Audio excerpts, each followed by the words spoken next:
Daniel did not steal your boyfriend's money. I was the only one to listen to that voice message, okay? And I deleted it before I told you. Why does everyone seem to think he's beyond suspicion? What, because he's read a few books? Sit down. Take a breather. You're not thinking straight. Do you blame me? No, of course I don't blame you. But come on, think it through. Is Daniel some master criminal who stole that cash and is off spending it on sweeties for Bertie, despite sitting on the proceeds of his mother's house? Or is Damon's pal a weasel? The talk of the street. The talk of the street. The talk of the street. The talk of the street. The talk of the street. The talk of the street. The talk of the street. The talk of the street.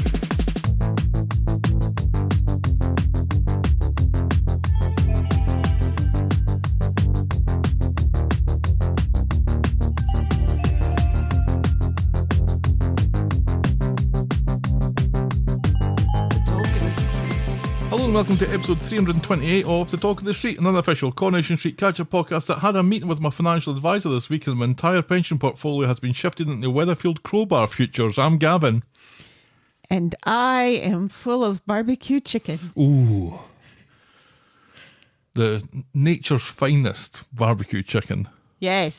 The barbecue chicken that I had was kind of cold, but the baked potato was hotter than the sun. Yes. So it balances out. Right. And the barbecue had a smokiness to it that you don't always get when you're buying barbecue chicken from a fundraiser for the local high school. Right. So I will happily admit that I turned my nose up at this when you plopped it in front of me. right. But it was very nice. It was. And what a feast. A bag of chips and a cookie and a fruit cup and a roll. And a mashed potato. Oh, no, they weren't mashed potatoes. And a They were baked potato potatoes. with sour cream and butter. Oh. Wow. And you also have a water bottle out there. I do? Yes. Oh. It came with a water bottle as well. How much was this? $15 a piece. Oh. Well, that's still pretty good. Which is pretty good. Pretty good. And I think we got a coupon for a free appetizer at Texas Roadhouse. Oh. Why? It was I have in the no bag. idea what any of this is for. It was in the bag. It's for the high school. It's for raising money for things that are hopefully not things for the football team. Yeah, we're just back from the football game because our daughter is playing in the marching band. Yes. I think the marching band should play the football. Right. That's what should happen. Every time during the halftime show at our local high school football, I just have American Pie playing in my head, the part about, the marching band refused to yield when the football players took the field. And I always think that's what should happen right now. Yeah. Eaton Rapids football team is... It's not great. It's not good. It's not great. It's not great. Our soccer team is good. They just became district champions 2 years running. But we had quarterbacks fumbling the ball. We had field goals where they missed the snap, and we had people running into each other. And at one point, the Three Stooges were on the field. The coach was flagged for unsportsmanlike behavior repeatedly. Let's face it, a coach could be flagged for so much worse. He did smack one kid on the butt. Yeah. Ugh. But it doesn't matter because high school football was ruined for me last year when we saw a little movie called Bottoms. I watched that again fairly recently. It's still very funny. Yeah. It's such a good movie. Anyway, how are you this week? Yeah, all right. Been very stressed at work. Oh.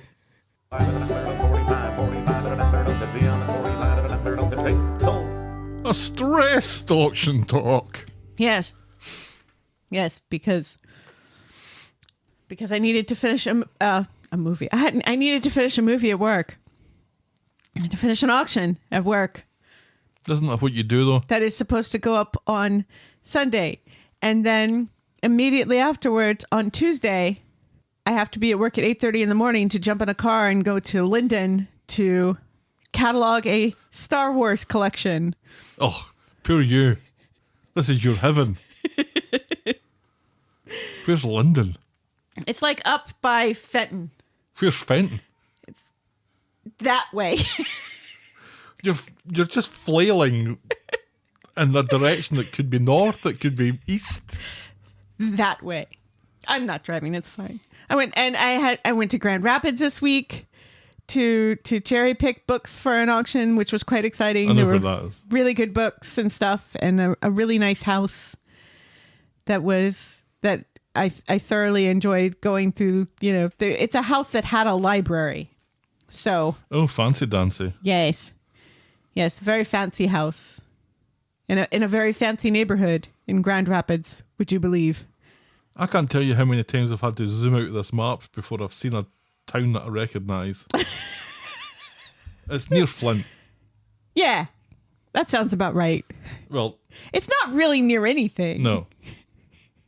Which is the problem. It's on 23. Yeah, We normally go south on 23. yeah, not north. Yeah. So it's been, a stressful week, but it's been a fun week because I cataloged that Isabella Rossellini poster for you, which you thoroughly enjoyed. For me? Yeah, so I could take a picture of Oh, it okay. and send it to you, which you hearted. And also a very nice Fender Stratocaster from the 1980s. 1984 Fender Stratocaster Black, made in the US. Yes. With a case. Well, With a nice case. it's not the original case, unfortunately. Still, it's one of those really nice rectangular ones. A Which all the A flight case, yeah. Which all the cool musicians have. Yeah. A flight case. Because they go on On airplanes. Flights, yeah. Yeah. As opposed to the ones shaped like a guitar, Yeah. which is what mobsters use and, and homeless stew uses. to, hide their machine guns Yep, before they go and And Bugsy Malone. murder people in Italian restaurants. Yeah, Yeah. that's how that works. That is how that works. How was your week? My week was uneventful. I had to take Stella to a sports physical, and the doctor is a bit of a character. Yes, he is. He's a great guy. I love Dr. Greenberg. I chose to find it endearing. He is endearing. I like him. Yeah, well, that was my week, more or less. There's a lot of cheering going on. That we've either scored again or it's finished. It's difficult to tell. It is difficult Shall we to tell. preamble, my dear? Yes, please. Give us some of that collegiate Corrie news.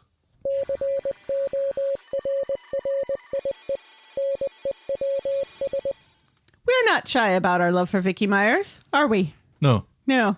So we are so glad to hear of her triumph over cancer, which kept her from auditions for a few years before landing on the cobbles. So glad she went Another young woman with cancer. Yeah. Yeah. Dreadful. She went to she went with her nephew to his doctor's appointment because he has a heart condition. And it was a warm day, so she had rolled up her pant legs. And after her nephew's doctor's appointment, the doctor asked if he could take a look at a mark that was on her leg. Oof. If it had been a chilly day, we may not have our Vicky Myers. Oh, that doesn't bear thinking about. No. No. We happily stan D.S. Swain And Vicky Myers. and Toya's hair from 2002. Absolutely. And that's it. Yes. Yes, apparently she was going through a divorce at the same time. Oh, which, yikes. We love you, Vicky. We love you so much. Kit Green actor, it's cops all the way down. Jacob Roberts has split from girlfriend of 5 years, Amy Harris, who is a PR executive. I blame Tinks. I blame Tinks for everything. Me too. Tinks. And finally, more scheduling shenanigans as Corrie will air on Sunday. Scheduling shenanigans as Corrie will air on Sunday. Now I'm going to laugh all the way through this because of schedule. Schedule will air on Sunday, October 27th at 8 p.m. as ITV will be airing a live game between England and Germany on Friday. Now, it's the ladies who are playing on Friday, so it's okay. Yeah, only 2 nights of Corrie next week for us on the podcast. 4 for the following week. Yes. Ooh, And that's Corrie News. that's Corrie News. Sharpen your pitchforks, folks.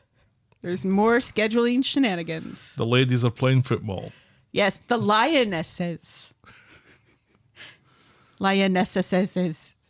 Yeah, that needs more S's. Yes. Well, up until the end there, I thought that was a pretty good Corrie News. Yeah. Kind of lost it with the lionesses thing, I think. But anyway, we move on That was meant to be funny. into the cool, calm and refreshing waters of the feedback section that I like to call Everyone's a Critic.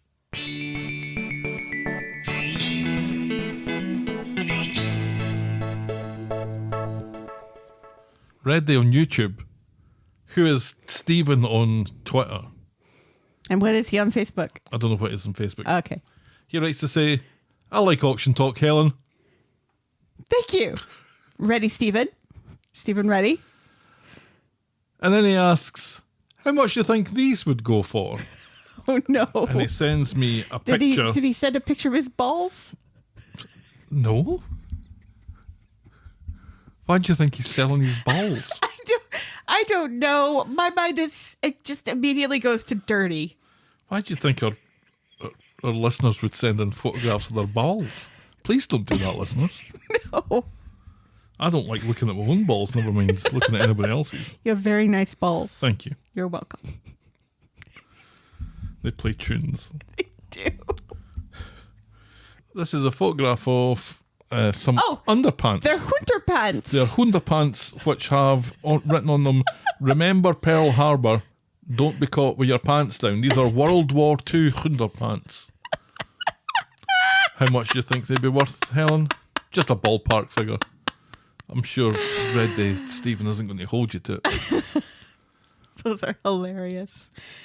I don't know. It's a pretty niche market. And remember when we saw those From the 1940s, underpants that are older than your grandparents. Not older than my grandparents. Mine. My grandfather fought in World War II, I'll have you know. So did mine. Well, he was there. Wouldn't it be weird if, like, they were in the same place at the same time at some point during the war? And they hated each other. No. Feel like we've gotten enough out of this. So come up with a number. It's not really my area of expertise.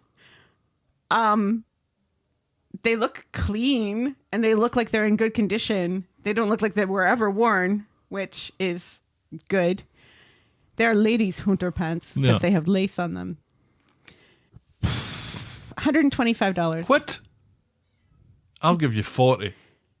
I'll give you 40 right now, and I think I'm being generous. All right, give me my phone back. John writes in, brilliant show this week. Love the debate about whether to have low lighting and soft pop on when you and a friend come over for a glass of wine. And would love to see the episode where Kevin gives Tyrone a vasectomy in the garage. Honestly, you guys have me laughing out loud. Good call, Ree David, having got the money. I haven't even thought of that. I do hope Gail has a good send-off.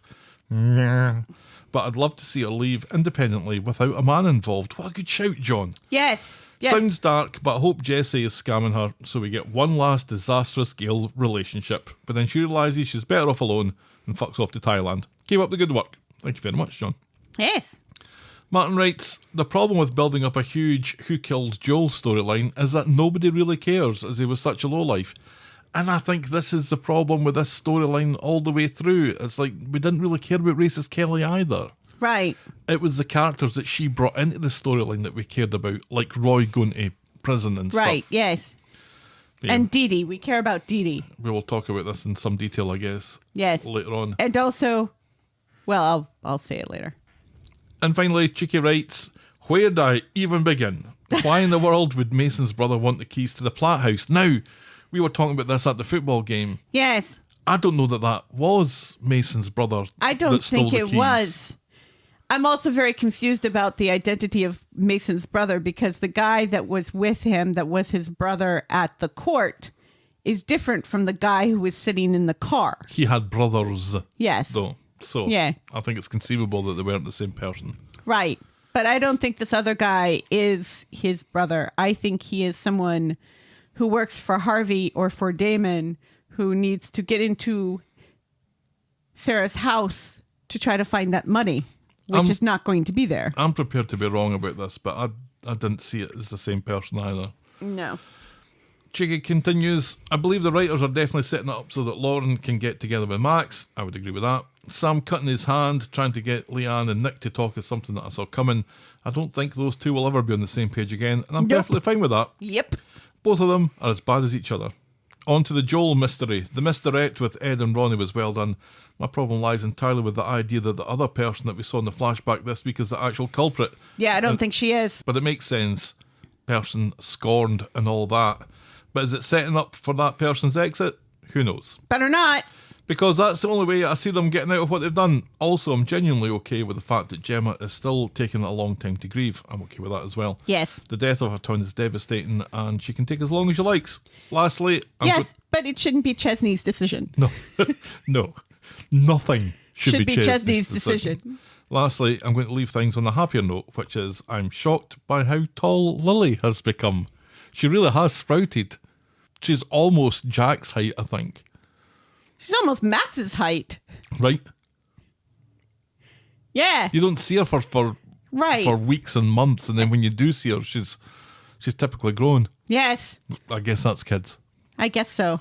Thank you very much to Chicky, to Martin, John, and Reddy/Stephen with his, I'm going to say £40 underpants. $125. For sending us their feedback this week.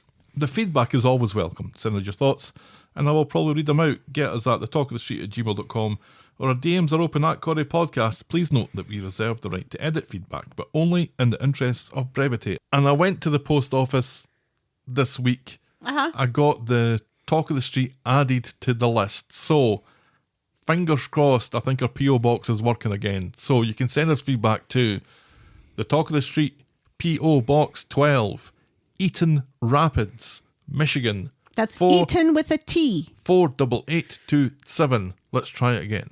Yes. And now, Helen, let's podcast for coffee. Woohoo!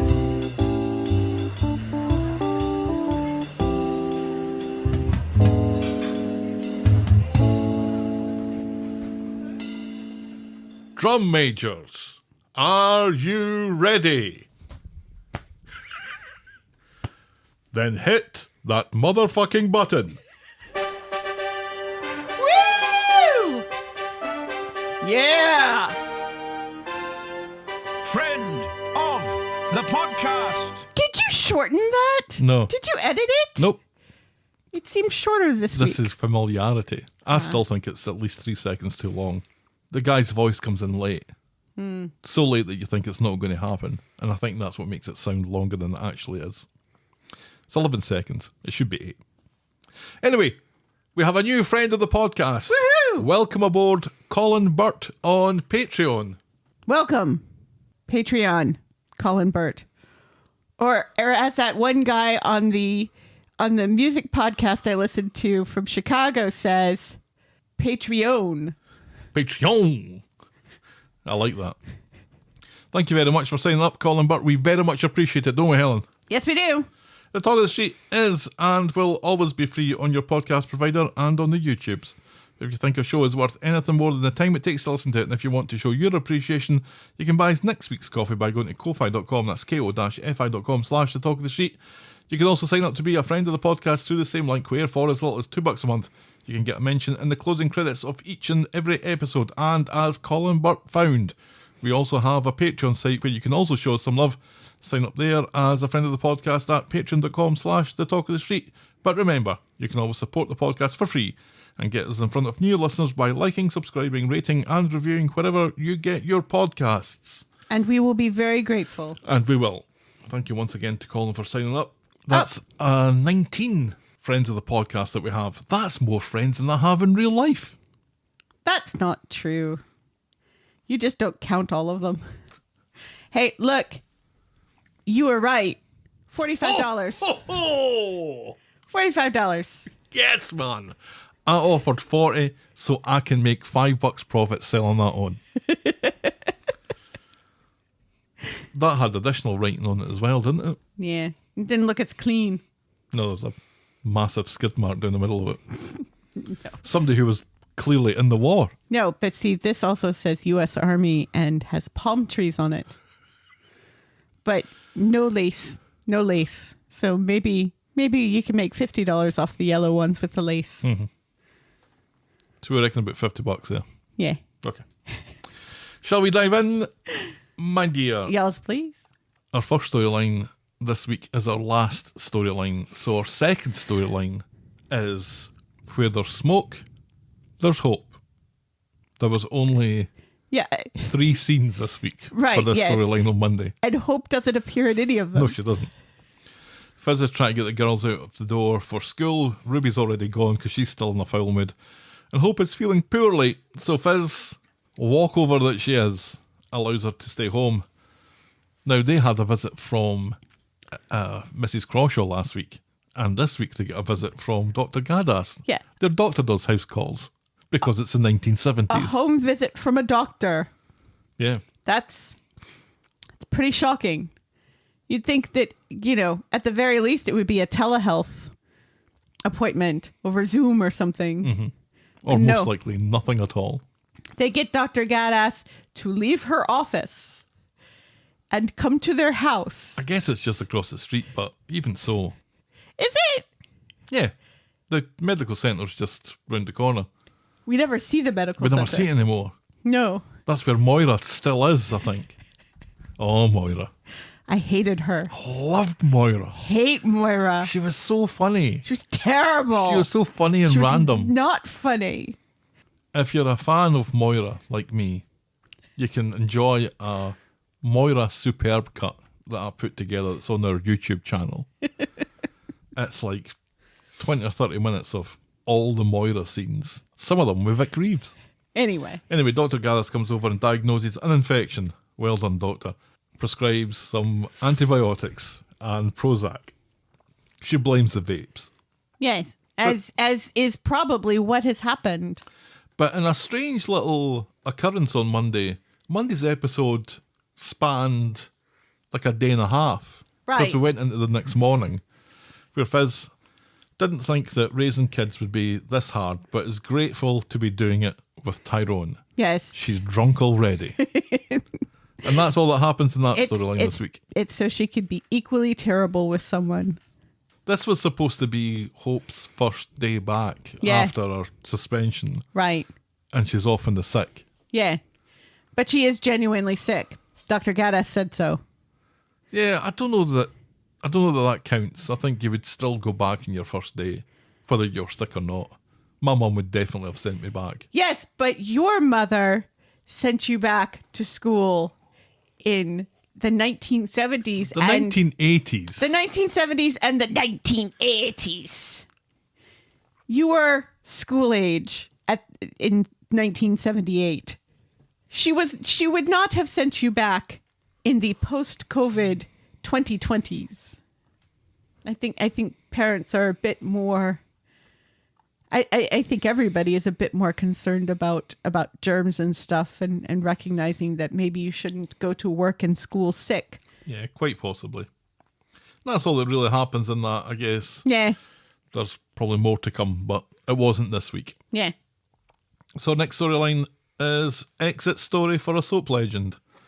Or so it appears. This is strange. We'll talk about it when we get into it, but let's just put this down here and come back to it. We'll put a pin in this is strange. Yes.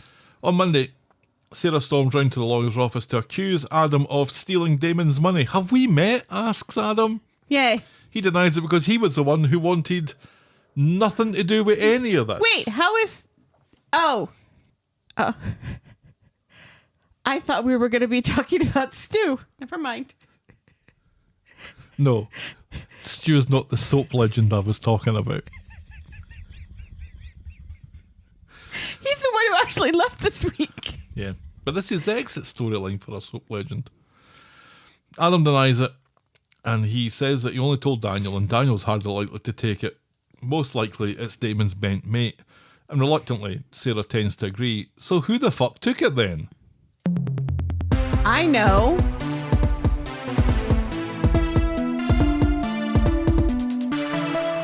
Yeah, well, you've had a theory since last week. Right, yes. And I don't think anything that happened this week would push you away from that No, reckoning I still think my theory stands. of David. Yes. No, when you said of David, I thought of The Handmaid's Tale. Yeah, that's what Shona's called now. Shona's She's now Shona called- of David. So, in the hospital, Sarah goes to visit Bethany, who has got a card from Eileen, George and Todd. That's nice, if unbelievable. So Sarah goes to see Daniel.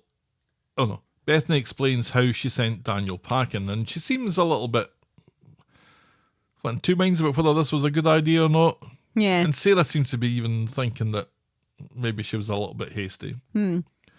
So Sarah goes to see Daniel in the pub and tells him that Bethany needs him. Jenny's lingering and picks up bits of this conversation and tells Daisy that Bethany and Daniel have split up. So Daisy goes to the hospital and tells Bethany that Daniel is head over heels for her and she should take him back. Bethany mentions how Daniel went after her when Sinead was alive and then went after Daisy. But Daisy says there's nothing between them and Daniel would come running if she called him. And indeed, he does when she does that. And so in the hospital, the two of them put it behind them with Daniel swearing to stick by his girlfriend with a stoma. She says that they have Daisy to thank for this. Meanwhile, Sarah tells David to keep an eye on Gail, who is unusually giddy today.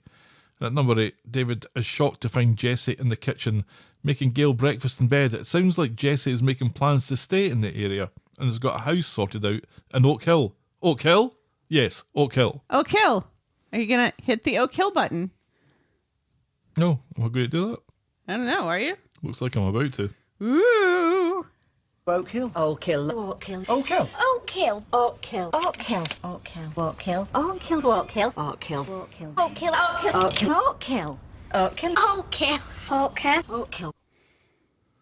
That lasts for 1 second longer than friend of the podcast. You'd never believe it. I believe it. So, Gail's not in it at all this week. No. No. And this is her exit storyline. Yeah. Yeah, and she's barely been in it in the run-up to this week. She had a couple of scenes last week. She's upstairs having breakfast in bed, unseen, on Monday. On Wednesday, she's in Whitby with Jessie. And on Friday, she's at Jessie's house. Yeah. This fucking sucks for a Gail exit story. Now, I appreciate that this was supposed to be Martin who was coming back. Right. But I maintain that a lot of the things that Jessie's saying are interchangeable. They could be said by anybody. Right. So I don't think some elements of it have had to be changed to accommodate John Thompson and his portrayal of Jessie. No. Some of it obviously has been, but I think Right. that's Yeah, the references to clowning. exactly, and the parrot and all that sort of stuff. Right. But generally speaking, I don't know if we'd be getting any more Gail, even if the Martin storyline had been allowed to play out. Is Helen Worth okay? I don't know. I've seen a theory that she's already in retirement and she's just given the minimum amount that she has to. And I don't know if, I'm not saying that as a bad reflection on her. I'm just saying that, she's been out of the show pretty much since last year, maybe even before that. Yeah. So, but it's just very odd that the show's given Gail nothing to do in her own storyline for another week. Yeah. And I think... And it doesn't feel like this is something that the show would want to do necessarily for a true legend of the show leaving. Right. 50 years in the show. And it doesn't feel like it would be something that she would necessarily prefer typically for a leaving story. Then again, remember poor Bev and her lack of a leaving storyline, and she was also a legend. She was stuck on a plane from the 1980s, and that was the last that we saw of her. Yeah. Yeah, she's now on the show Lost now. So Gail Hellenworth has been in 4,000 and some episodes out of just under 12,000 episodes. So she's been in a third of the episodes that have aired of Coronation Street, which is an incredible statistic. In 2023, she was in 54 episodes, and so far this year, she's just been in 21. And typically now when she is in an episode, she's basically a comedy character. She's a comedy character who is sitting chatting to her mum or something. Right. She's not part of any real storyline. She's just there as kind of background dressing. Doing something wacky. And to say something amusing, and Right. then we don't see her again. She hasn't really had anything meaty since the whole David rape storyline. Really? Yeah, she had her monologue, Right. but that's going back to 2018. I know. And even then, that wasn't really her storyline. It was David's storyline that she was just a very big part of. Mm-hmm. Understandably. Yeah, I don't like this. I don't like it at all.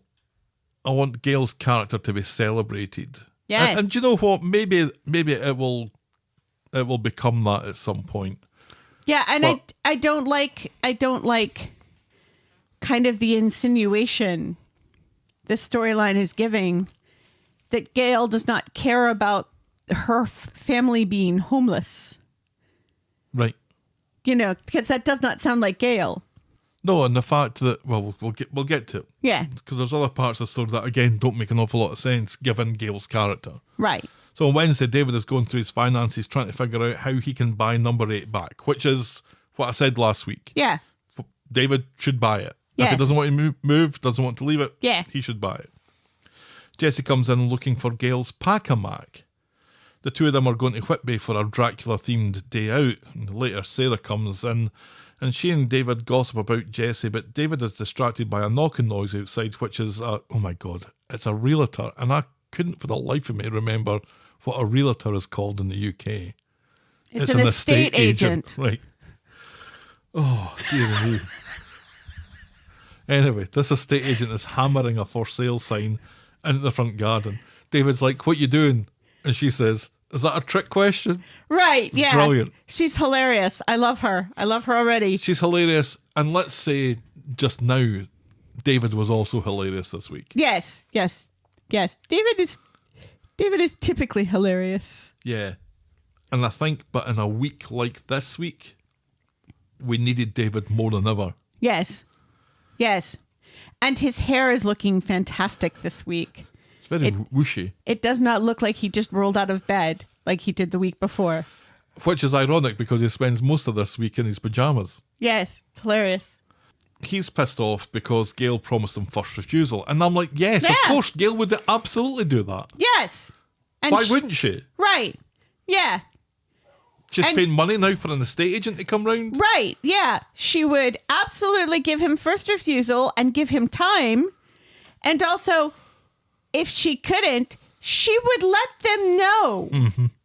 It wouldn't be a surprise that Right. an estate agent is knocking a sign into the yard, causing another sinkhole Right. in the front yard this time. Yeah, it's not yeah, the same none of storyline this- because it's in the front yard this time. Right. None of this makes any sense for Gail's character. Carla and Ryan catch him unawares and pop in for a look around, which Yeah. I think is the first time that Carla and Ryan have been in number 8. Right. So the estate agent just now knocked that sign into the front yard. And yet she's already made appointments for people to view the house without notifying the people who live in the house. Yeah. So Or that's, maybe she did notify Gail, but then Gail didn't notify that's something David. else that Gail hasn't said. Right. Yeah. And none of that makes sense. Also, it looks like the makeup department has forgotten one side of Ryan's face this week. Because if you'll notice, almost all of his scenes are like this. And we don't see this side. Yeah, it's in And profile then when quite you a bit. kind of see that side, you notice there's no scarring there. It was only a matter of time. Somebody was sleeping on the job. They did his neck, but not his face. Carla and Ryan come in for a look about, and David is affronted and warns them that the bog upstairs is clogged with Gail's shits and the boiler needs replacing, as does the appliance that heats the water. Yes. Ryan is unperturbed by this. David demands to know why they want to tear his house away from him, and Carla explains the living arrangements at her place, which makes horrific sense that she's living with Ryan and Bobby at the moment. Yes, but are there any bedrooms downstairs at Gail's house? Yes. Okay. I'm just looking up for Bobby. Gail's got a little annex. Oh, that's right. We never see it. No. But it exists. Right. It's just like you never see the back of your head, but the back of your head's there. Yes. And Carla says that if it wasn't them buying it, it'll be somebody else. Right. Later, Sarah explains her suspicions of Jesse to Adam, who she thinks could have stolen the money. Adam tells her how he was in the area when he was discussing it with Daniel, but he'd never thought that for a moment that Jesse could have picked up on it. Sarah takes us back to David, tells him about the money from the robbery and how it's ironically been stolen. David seems to react like this is brand new information. Sarah suspects Jesse, which makes David snort. He doesn't think she should be broadcasting this. He doesn't think it was Jesse. Then who was it? Demands Sarah. It was you. I don't know, says David. So on Friday, at number 8, Nick is continuing to get under people's feet as Jesse sticks his head round the door to announce today's reason why Gail isn't in the show. She's at Jesse's. David doesn't think any of this concerns Jesse as he continues to shield Gail from his anger at selling the house from under his feet. Jesse treats the family to a lunch at the Rovers later, which makes Sarah doubly suspicious now. David wonders if Jesse is looking to fleece Gail's money. Jesse claims that he's comfortable on his own thanks to the sale of his previous house, but he's awkward as fuck as he tells his story. Privately, Sarah makes another case for Jesse stealing the money, and David wonders why she's refusing to suspect Damon or Harvey. Right, yeah, or one of their minions. And he's not wrong. Right. And Adam made this point as well. And Sarah says, no, Damon swears this guy is trustworthy who went to check for the money. And it's like, is he though? Yeah. He works for Damon. Yeah. Here's an idea. Here's a possibility. Maybe he's lying. Right. Maybe the criminal did it. This, I think, is the one thing that maybe shits in the milk of your theory just a little bit. Is that if David took it, would David be poo-pooing any notion of it being anybody else? Like if Sarah thinks it's Jesse, would David be, yeah, you might be onto something there. You know, not doing anything necessarily to confirm it, but definitely not doing anything to take her off the scent of that. Because if she's not suspecting Jesse, then she's suspecting somebody else. And if she's suspecting somebody else, then she might be suspecting him. This is why I think another storyline is a misdirect for the apparent guilt of someone doing something to someone else. Yes. Because that person, when they found out that other thing that the other person supposedly did, when you don't have to talk in such cloaked terms, was adamant that that person couldn't have possibly done it. And wouldn't have done that if this person had done it to the other person. Wink. You can't say wink after a sentence that literally took you a minute to say. But no, I think David is just very good at lying. We know he's very good at lying. I'm not saying that I disagree with your theory, because I think it really has legs, because he had the message. Just because he says he never listened to it doesn't mean he didn't listen to it. Because maybe he's a liar. Right, yes.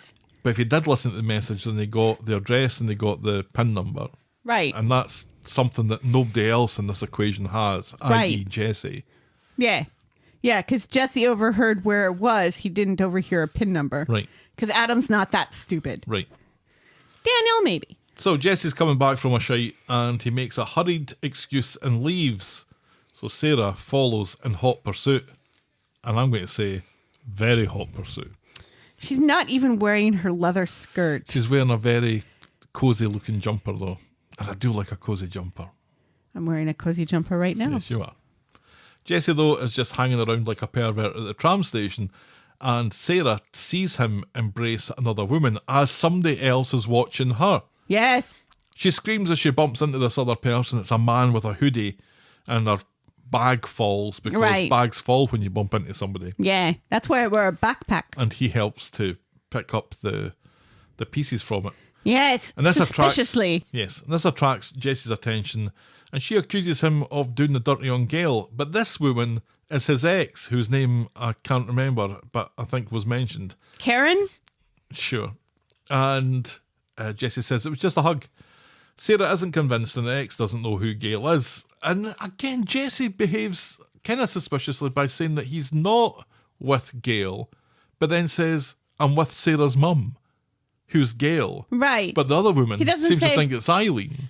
Right, yeah. It was weird that the woman mentions Eileen.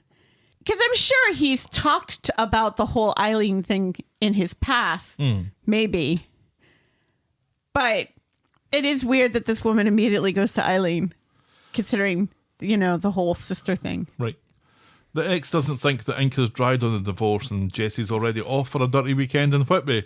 Sarah thinks Jesse is a serial cheater, but the ex reveals, like, look, he might be an idiot, but he's a good idiot. Right. And she admits that she was the one who cheated on him while he was in prison. Prison? Yes, prison. Yes. So Sarah comes out with it and accuses him of stealing the money, but he genuinely has no idea what she's talking about, and he obviously doesn't. She goes back to number 8 and tells David about Jesse being an ex-con, but innocent of stealing the money, and she's now worried that some goons will come looking for it.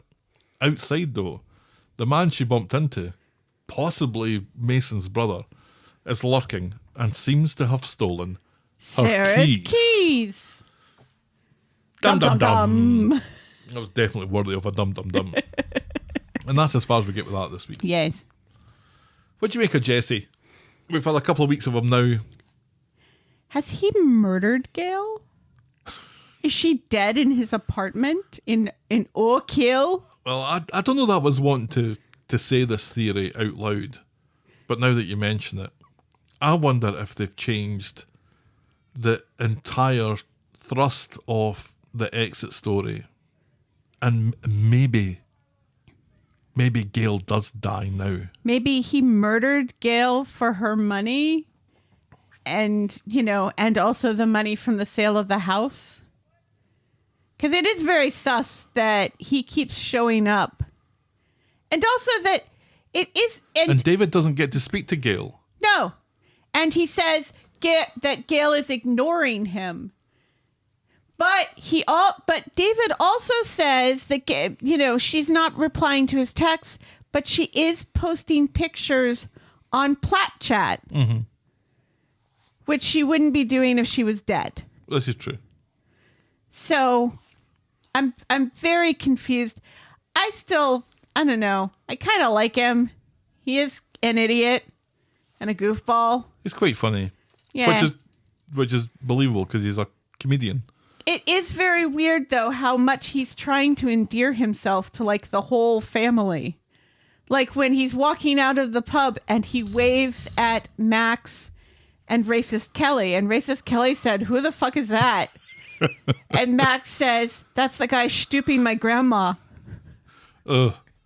And this is another thing that I wasn't going to mention, but now you bring it up. His ex-wife is considerably younger than Gail. Yeah. Like decades younger. He's younger than Gail, too. Decades younger. They couldn't find someone who used to be on the show around Gail's age? Now, Martin was decades younger than Gail. But Okay. So what but are we Les saying Dennis about... wasn't. What are we saying about Gail? She's She likes some young cock. Oh. Oh. Well, it's true. They found David under a bush. Spoiler alert, no. Maybe a poor choice of words for finding a baby under a bush after the whole Toya thing. Yes. Poor choice of words. No. Oh, well, no. Or an expert choice of words. Let's go with No, that. technically they did find David under a bush. I don't think Gail shaves. Ugh. That's too much. That's too much. It was the 70s. Especially how it wasn't the 70s. Especially as the next storyline's called How to Shuck an Oyster. Moving on. No, I think I quite like Jesse. I don't like him schmoozing into the family. I think David's perfectly right to be suspicious and angry. Yeah. And when he's blunt enough to say, look, this is none of your business. Right. It isn't any of his business. True. But you know what? Here's the thing. Lots of people are acting like it's a perfectly reasonable thing for Gail to make her family homeless. Because, like, even Carla's like... Well, she's allowed to sell the house. Yeah. Like, yeah, it's of her course house. she is. She's Of course allowed she to is. sell it. But she should speak to people. Right. Yeah. She should... And don't get me wrong, this happens in another storyline as well, that people make decisions without talking to the people who also live with them before, you know, essentially making them homeless. This happens in two storylines this week. Yes. And it feels odd that you wouldn't talk to the people who live with you before selling a house. Or have them involved in it. Right. It's like have them help to pack things up and tidy things away and stuff. And Right, exactly. Yeah. You wouldn't have people go look at your house and not tell the people that live there that somebody is coming to look at the house. I know, it's madness. I mean, David could have been in his undercrackers, scratching his ass. He was in his pajamas most of the week. All right, let's move on. You know who has nice pajamas on the show? Is Jenny. Jenny has a really lovely set of pajamas this week. Satiny? With like a, yeah, satiny with like a peacock feather print. They're very pretty. Oh, yeah. Anyway, let's move on. Our next storyline, as exclusively revealed a few moments ago, is How to Shuck an Oyster. Yes. On Monday, at the bistro, Nick has learned that Rowan is pleading not guilty to the fraud case, so it will go to trial. So I think we've seen the last of Rowan, though, haven't we? I thought so. I think the actor is didn't back Reese in go LA. back to LA? Mm-hmm. Where he belongs. David points out that a hot piece of stuff keeps checking out Nick's ass from the other end of the bar. This woman is Carrie, and she'd like to be a penguin, and is named after sourdough toast. They hit it off while a disgruntled Sam looks on from the corner of the room, and when Nick nips off for a shite, Sam warns off Carrie, pointing out that he's still engaged to Leanne. He's not. No. Rather adamantly not. Nick explains that it's his job to be nice to people and that he and Leanne aren't going to get back together. Sam says he misses his mum and then he gets back to his homework about Oxbow Lakes. I was sorry to see Carrie go. Yeah, she seems like fun. She endeared herself to me when Nick said, "What would you like to be?" And she said, "I would like to be a penguin." A penguin? And Nick's like, "No, what do you want to do for a living?" And she says, "No, seriously, I want to be a penguin." Who'd want to be a penguin, though? They have a terrible life. I don't know. Get to swim a lot, hang out with your pals, lay eggs. And minus 40. Not all penguins live in Antarctica. I think the penguins that she's talking about emperor penguins. I would, a South American penguin or an Australian penguin, those would be the penguins to be. Good day. Yes, precisely. Or that penguin that befriended that guy on that island. My penguin friend guy? Yes. What a movie that was. I liked it. On Wednesday, at the bus stop, Sam isn't looking forward to moving flat with Nick, so moans about it to Ruby, his new BFF now that Hope's out the picture. Ruby thinks that he should try to manoeuvre Nick and Leanne back together, so when Nick passes by, Sam invites him to the flat to watch a movie later because Leanne's going to be out. Nick isn't sure about this, but Sam says, "Look, I want to create memories with the two of us in that place." So Nick agrees. Later at the bistro, Nick and Leanne are sniping at each other about their shift patterns and seem a million miles away from reconciliation. Meanwhile, at the flat, Sam is preparing an oyster dinner for Leanne and Nick and is watching a YouTube video on how to shuck them. And because he's a twat, he ends up slicing his hand open. Yes. So he goes to see Asha, who quickly ushers him to hospital. At the bistro, Nick and Leanne are still bickering when Asha calls him from hospital. And so Nick rushes off, leaving Leanne very worried.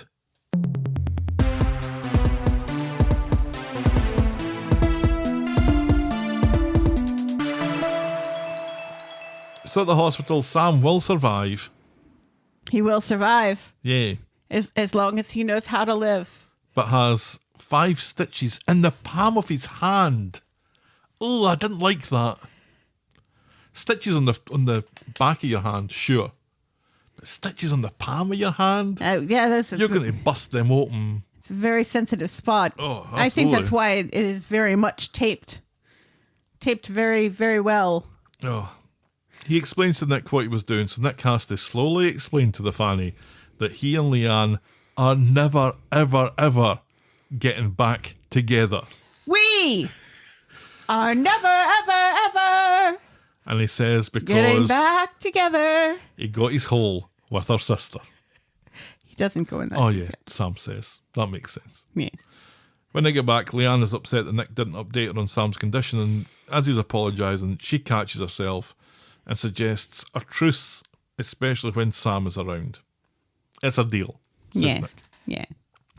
So on Friday, Nick is concerned about Sam, given that it's the anniversary of Natasha's death. What was that, 2 years ago? That's 3 years 2 ago? years ago. 3 years ago, maybe. Is it 3 years? Maybe. Has it been 3 years since the floating gun incident? But in the latest attempt to get along, Leanne tells him that he seems more concerned with showing off, that Sam seems more concerned with showing off his lovely new stitches on the palm of his hand.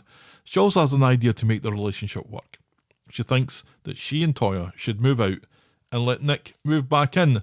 And she tells us to Toya, and in a bit of a musical chair scenario, it's revealed that Craig is going to move in with Kirk because Kirk's lonely. Yes. And that frees up the salon flat. Poor Craig. But she's not ready to share with Toya, despite doing so at the moment. Right. And despite insisting that Toya live with her. Right.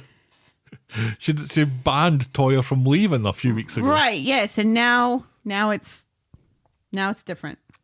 She wants to live alone for a bit. And Toya, after a while, is fine with this. And so is Sam, it seems.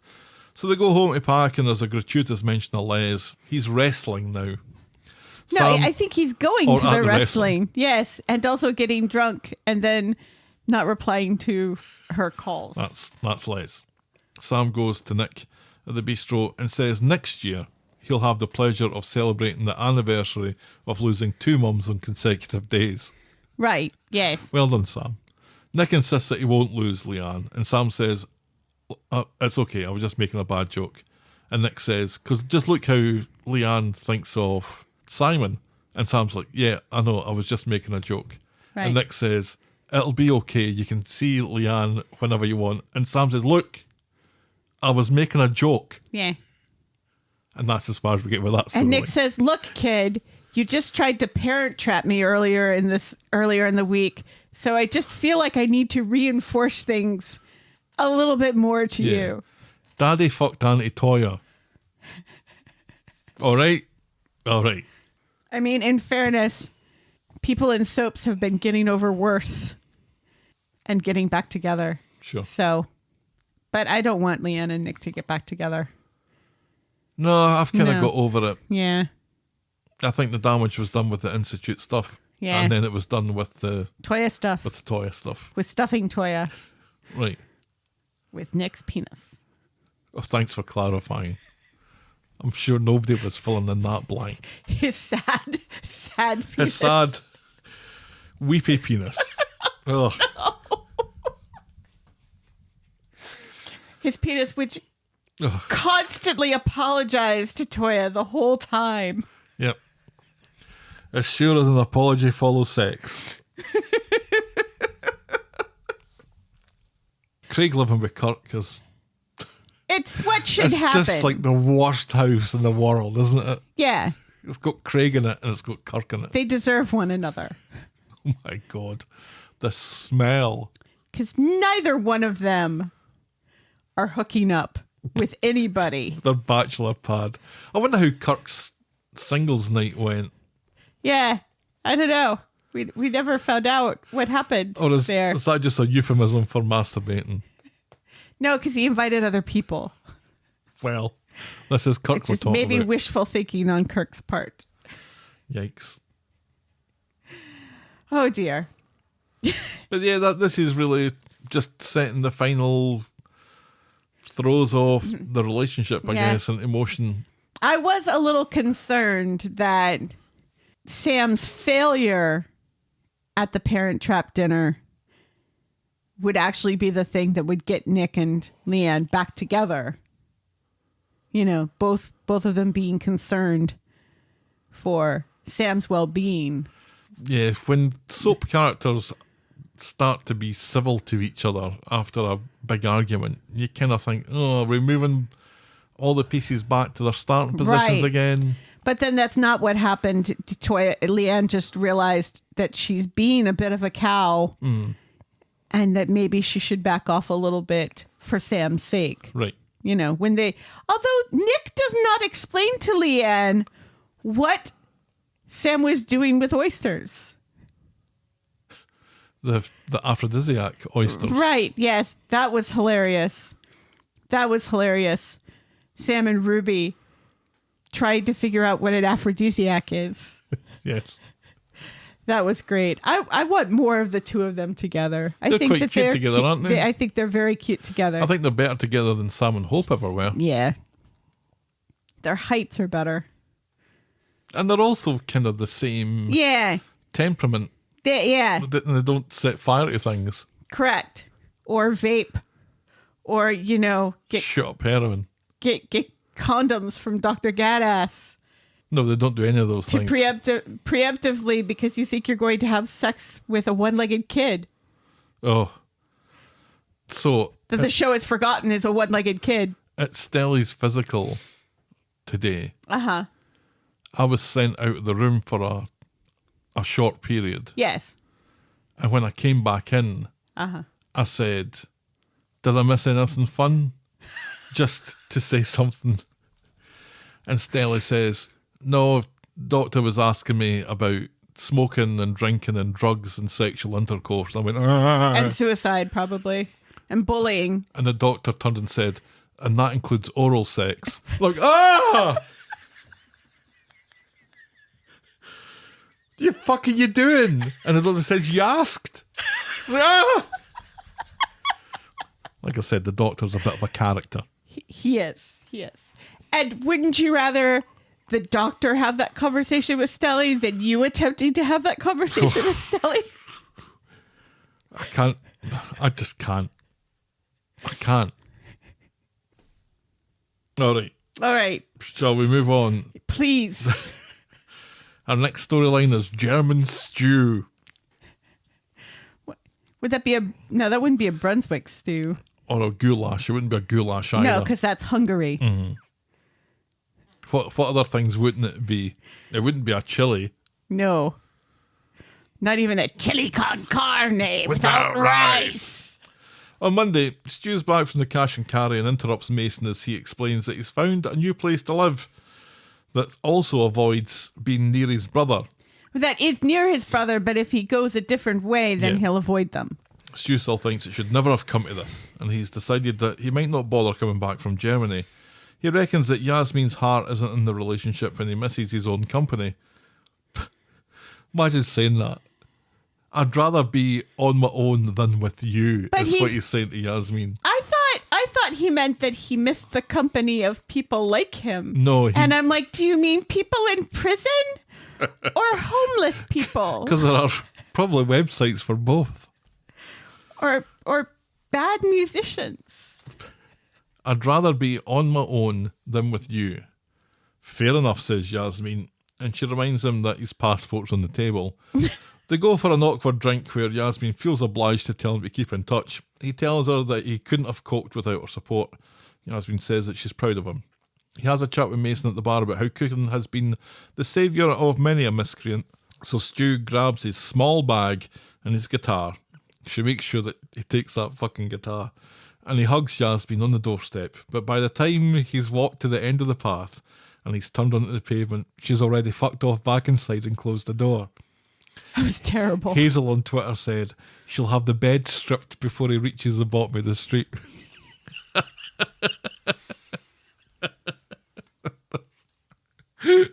She just fucking went back inside. She didn't even wave. She didn't even wave to him.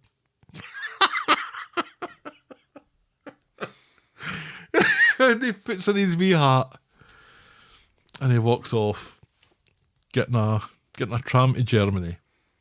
Cheerio, Stu. What a weird way for a character to go out of a show. Yeah. What happened here? Because last week he was talking about going to visit Germany. Yeah. Does not say or insinuate anything about leaving forever. And then on Monday just, up and just says, you know what? I think I'm just going to move to Germany. The thing that leave you with one less chef in this restaurant. Uh-huh. Leave you with one less paycheck for stuff in the house because Alia's not back. He doesn't get to say goodbye to Alia. He says to Yasmeen, I don't really want to go around and say goodbye to all of my friends, so just let them know that I said cheerio. He does. Friends? He does. Well, Roy, I guess. He does manage to say goodbye to Mason, and Jenny gives him a free drink because he's leaving. What does that say? If I were Mason, I would be very, very upset that the one person on the street who likes me is fucking off and didn't tell me until the day he was fucking off. And also, I guess it will never matter that Mason is the one who knocked down Eliza with the car. This is a bit that sticks in my craw a little bit because I felt that this was obviously going to be part of the exit storyline. Right. Was that Yasmeen was right all along. That Mason shouldn't be trusted because he was the guy who clipped Eliza with a one mirror of Tyrone's car when he stole it. Yeah. But that's never come up. Never revealed. So to Stu. So Stu goes away. Because I think the way that Stu changes his mind here is because Yasmeen has no interest in helping out Mason. She's helped him out enough, I think, is her view. She's given him a job. He's let her down a few times.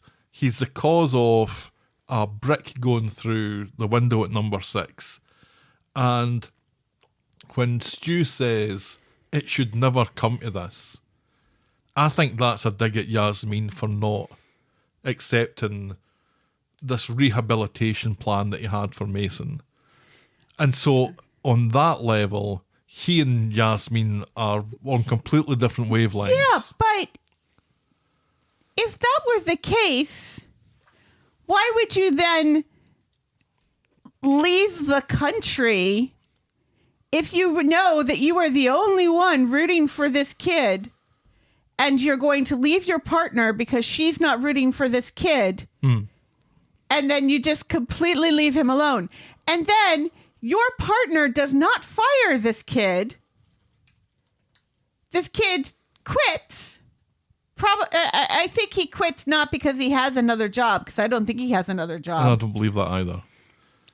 He says he's got a new job at a garden centre, so he quits Speed Dial, and Yasmeen doesn't seem believe in this. She seems very sceptical, but she wishes him the best of luck, and that's as far as we get. Yeah. She doesn't beg him to stay, but she's not the one to fire him either. No. And she also makes a comment about the fact that they're short-staffed. As if to say, well, fine, but we really could use you. And the way that Yasmeen and Mason were talking, and the way that Mason has been talking to Stu about recipe ideas and stuff, I felt that Mason was probably going to fill Stu's role, at least in a trainee position, to become a chef. Yeah. And maybe that will still happen, but I felt that was what was going to be the answer to the short staffing problem. Right. Yeah. But apparently not. Apparently not. So I, as you know, put together a little, it's a silent little collection of clips of people Shutting the door in on Stu's face. Yes. And so this one was like a perfect ending to it of Yasmeen shutting the door in his face. Well, not really in his face, but just closing the door on him. Yeah. And Bill Fellows liked it, Aw. which kind of made my day. Yeah. So cheerio to Bill Fellows. Oh, deserves so much better than that Deserves the way so that much character better. turned out. Deserves so much better. Bill Fellows says that when he got the role, it was explained to him way beforehand that he was wrongly accused of murder. All that stuff with the family was kind of planned out really, really early on, which surprised me. Yeah. Because it felt very much Like he was a character who was not going to be on for very long, but then they realized that people loved him. exactly. And so they kept him, and then they were like, oh shit, what do we do with this guy now? We quickly cobbled together this backstory of a travesty of a miscarriage of justice. Right. And this extended family that we never really knew anything about, so didn't care about, and then this granddaughter that we never really knew and so didn't care about, and Right. and so therefore we didn't care about Stu very much. When we did care about Stu in the very beginning. I don't know if it was entirely a mistake to have him on longer term. He was great at the start, Yeah. but maybe he just went in the wrong direction. Maybe there were choices and some bad choices were made. Yeah. Because I can see that character being successful because Bill Fellows can sell it. Yeah. But the point he was asked He's to a sell good was just actor. not interesting. He's a good actor. He's a good comedic actor. Oh, and he never really got a chance to do anything Didn't like get that. to do anything really comedic very much, except for his singing, I guess. And thankfully didn't do that very often. Right. Yeah. It is a shame. I don't know. Supposedly, maybe there's going to be like a Ted Lasso spin-off show. I would imagine he would be asked back on to that. To show his balls some more. You and balls, honestly. This is like the third ball reference of the night. Mm-hmm. And the first ball reference turned out to be a reference to underpants from the war. I don't think we need to recap the ball references. No. Moving on. Anyway. Farewell to Stu. Yes. Farewell, Stu. And thank we you barely knew you. for giving me just the funniest exit I think I've ever seen. Yes. Somebody else said on Twitter, this would stick some sad music on this and this will make John Lewis's Christmas ad is already done. Right. So of course I got some sad music and Did you put it on it. Did you put the end credits music from the Hulk? No, I put on an acoustic version of Knocking on Heaven's Door because of all the doors that were getting slammed in his face. And then the John Lewis logo at the end. That's hilarious. I think it's quite funny. Yes. Check it out on the Twitter. I think it's on Instagram as well. Our next storyline is Joseph goes skiing. For some reason. Do people ski in the United Kingdom? Yeah. Do you guys have mountains? No. Yes. Do you? Not very tall mountains, but No. but they are classified as mountains. Are they I tall don't think enough to that's- ski though? I don't think that's where he's skiing though. I think he's going abroad for this. Really? After Brexit? Yeah. Yeah. Yeah. Joseph goes skiing then. Oh, yeah. On Wednesday at the Quad House, Gemma announces that Joseph is going on a ski trip, and this triggers more conversations about not being able to afford things now or in the future. She seems certain that something horrible will happen if he goes away, and Joseph overhears this conversation, so later tells Chesney that he doesn't want to go. When they get home, Gemma is crying as she does the dishes. She puts on a brave face, and Chesney sends her off to speak to Rita. Joseph tells Chesney that he's worried about Gemma. Who we don't get to see No. this week. And this is a bad time for him to go skiing. Chesney says Gemma is happy when the kids are happy, and that's why you should go on this stupid fucking trip. Later, Chesney confesses to Dev about how worried he is about Gemma and money. And Dev's response is, tell Gemma to get some more hours at the pub. Because I can't give you any more hours. Right. But then he hires him to do a deep clean. Yeah. Because that's something Chesney's qualified to do. Have you seen his house? On Friday, Joseph's ski goggles have arrived. This is a family who couldn't afford shoes God. a month ago.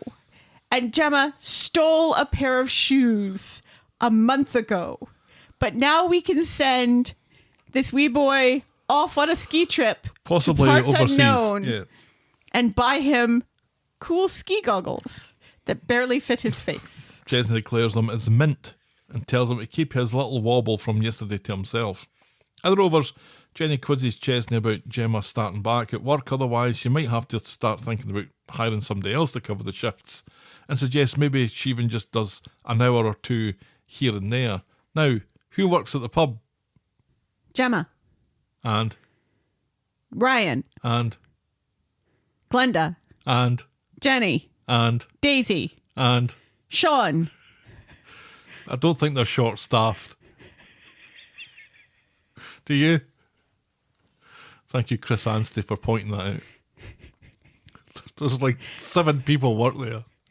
Yeah, but for some reason, nobody seems to be able to change a keg, Mm-hmm. which was weird. It's not as difficult as it sounds. No. I mean, they're heavy. But you probably have the keg that you want is right next to the keg that is now empty. So it's just moving the pipe from the top of one keg onto the top of another keg. That's how it was described to me anyway. Oh, I thought they would have to bring the new keg upstairs. Sometimes they will, Yeah. but sometimes they won't. Chesney insists it's far too soon for Gemma to come back to work though. Thankfully, Jenny takes it upon herself to go to the quad house anyway and speak to Gemma herself. And apologize for rushing her. And Gemma's like, what the fuck are you talking about, man? Right. It's obvious that Chesney hasn't spoken to her. Gemma insists that she's ready to go back. But I don't think she looks it. It's late when Chesney I gets think home. it might be helpful to her. I think so. She to needs to go get out back. of that house.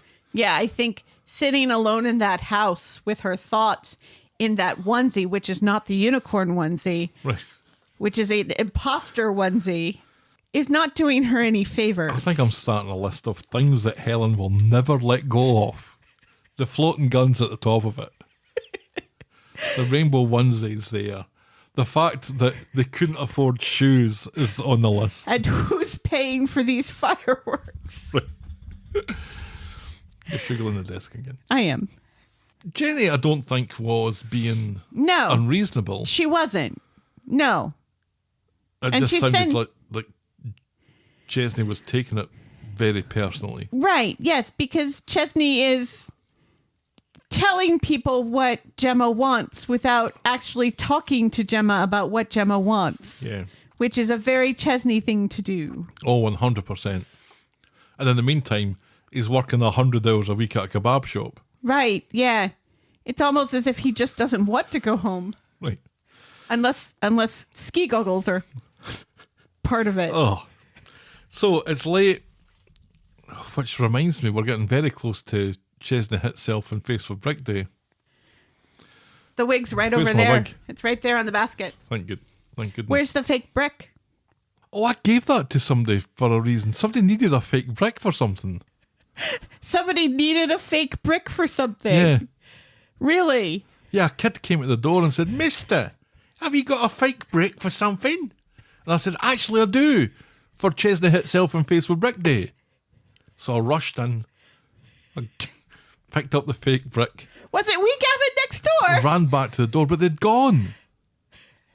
But it was just wee Gavin next door. So I left the fake brick on the doorstep, and the little doorstep gnomes came along, picked up the fake brick, and took it where it needed to be. Huh. So anyway, it's late when Chesney gets home. He apologises for going behind her back, and Gemma feels weird carrying on as normal, but she says that they need the money, and she can't be sad forever. And then she looks at Chesney. And that's as far as we get with that this week. Yes. I quite like how they're doing this with Gemma And I quite like how they're remembering that Gemma has a bit of a history for depression. And Yes. she's on pills, remember? Right. And I think it's probably quite good that Chesney's remembering this as well. Yeah, he's And not handling it He correctly. isn't, but at least he's remembering it. At least he's trying. And he says to Gemma, he's like, are you going to yell at me for sticking my neck in? And she's like, no, your heart's in the right place. But she says it in her depressed voice. Yeah. And she does say, I am going back to work a few hours a day starting next week. So While- she takes a stand while also giving him an out. And again, just to reiterate, Because she loves him? well, she married him. I guess so. And she had sexual intercourse with him. She's got 4 kids with him. Right. Ugh. That's how we know they had sex. I think it's worth repeating that while Billy and Bernie were getting all the attention in the aftermath of Paul's passing away, Right. meanwhile, Summer And Gemma. and Gemma Yeah. were very quietly doing some excellent work. Yeah, absolutely. And this is a continuation of that. Yes. I think Gemma is absolutely nailing this Yeah. part of the role as she comes to terms with her twin passing away. Right. Yeah. This is not just a sibling. This is a twin. Right. That's part of her. Right. And let's just ignore the fact that we didn't even know Gemma had a twin until a couple of years ago. She never mentioned a twin until she had a twin, which I guess is how soaps work. Yeah. Yeah. Just great. And she's doing great stuff here yeah, she very is. quietly. And it's wonderful. And, just physically as well, because she's not quite as pale as last week, but she's still not like in full Gemma makeup No. and hair. She's slowly progressing, but she's still not 100% herself. And when she needs comfort, she goes to that wrong onesie. Correct. Which Yeah. makes me miss the unicorn onesie even more. I still find it very moving. Yes, me too. Moving on then, our penultimate storyline tonight is the beginnings of a triangle. It's the 3rd time I've hit this button this week.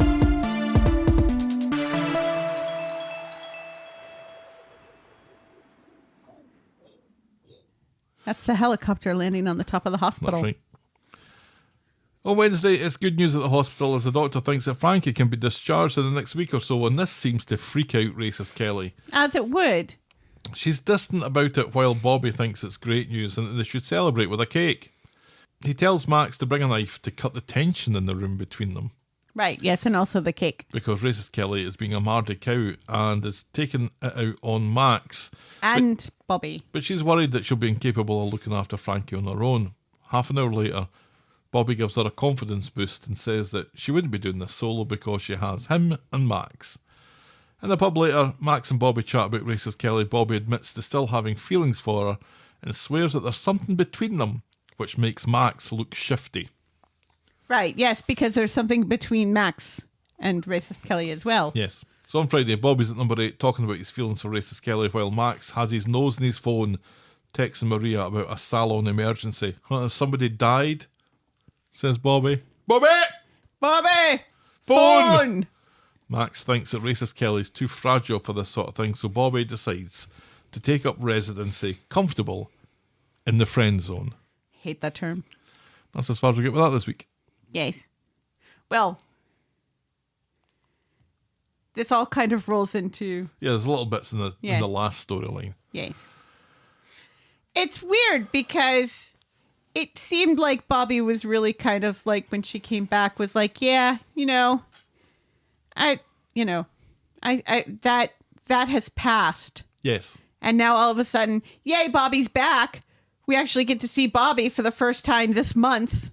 And I, for one, am very happy to see him. I like Yes. Bobby. Yes. No, I really like Bobby. I know. Oh, Me really? too. Seriously, though. Me too. People don't believe us. No. We hated him in the beginning. Don't get us No, wrong. I liked him from the start. I hated him in the beginning because it seemed very disrespectful to the disabled community. The way that he was telling jokes, that are fine on a stand-up routine, but are not great in a soap opera.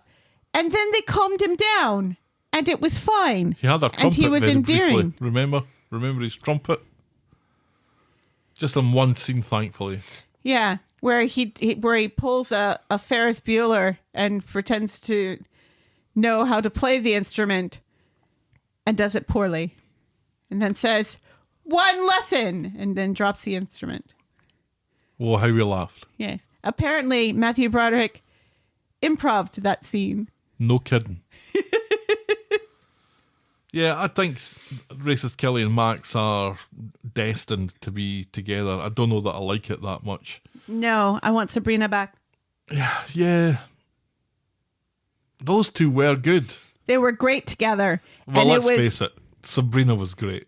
It was a healthier relationship for Max, I think. I think Max and Racist Kelly have some codependency issues going on.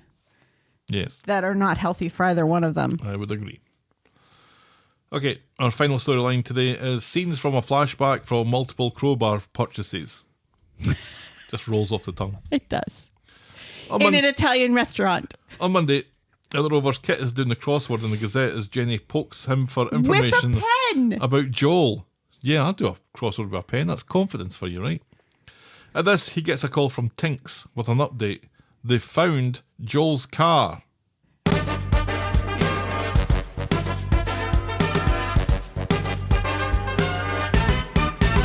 Swain. So at the station, Swain tries to get her nose into the business of this case. The car was found at a train station in Bow and Lehold. A figure not unlike Joel is picked up on the CCTV at the lockers.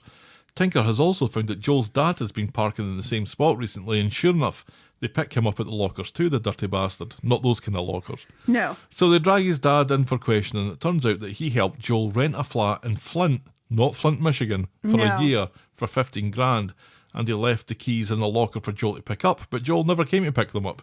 He swears he has no idea where his son is. We then cut to a shot of some lads fishing at a, I'm going to say, inches deep stream where a body goes floating by and then gets stuck in the rocks next to a plastic gun. Yes. And while ominous music plays. Oh, very ominous music. It's funny because it's like happy, cheerful music while we're with the kids drinking beers and fishing. Yeah.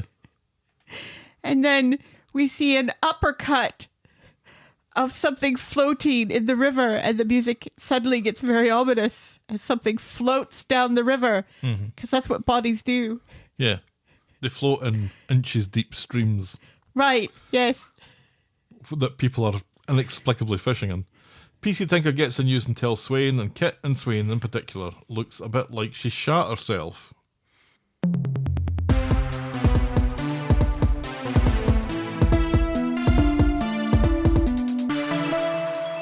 So Kit goes to the hospital to bring Dee Dee and Racist Kelly up to speed, and he's been positively ID'd by the cops, dental records and fingerprints.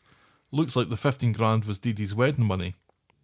Overnight, Dee Dee has nightmares about Joel, but first thing, Kit's at the hospital to tell Racist Kelly that Joel was found with no water in his lungs, and that means it's moida. He questions her about her movements, particularly... Or that the river was very, very shallow. Or he was floating on his back mostly. He questions her about her movements, particularly on the 27th, when the neighbours heard noises in the flat, which was the day he was a no-show in court. And this has been treated as the day of the murder. And I'm not sure that they can be as certain that as tracks because it was like a day after that he made all those phone calls, right? I can't remember. The phone calls definitely came after the no-show, though. Yeah. She remembers being at Maxie's, hearing something in the back garden, which is what you heard. Right. Having an al dente pasta dinner. So many of the things that I said weeks ago, I now feel justified about. She remembers a al dente pasta dinner that David made. I mean, Kit questions David, who backs up the story. Yes, Kit gets very mad when David remembers the al dente pasta. Yeah. He's like, how could you fucking remember that? Would you? How dare you? Would you testify to this in court?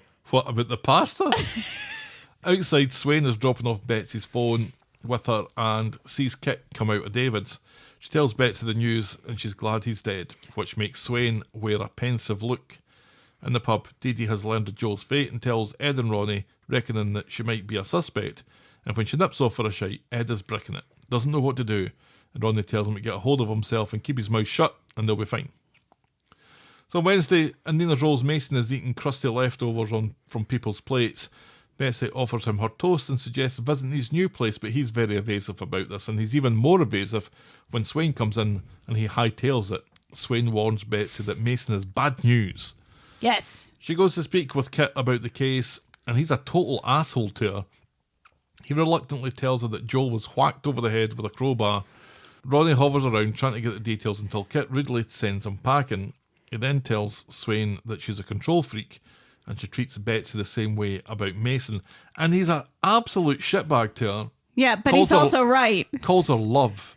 Yeah. Gets her to buy him a coffee. And a sandwich. And Swain is his superior.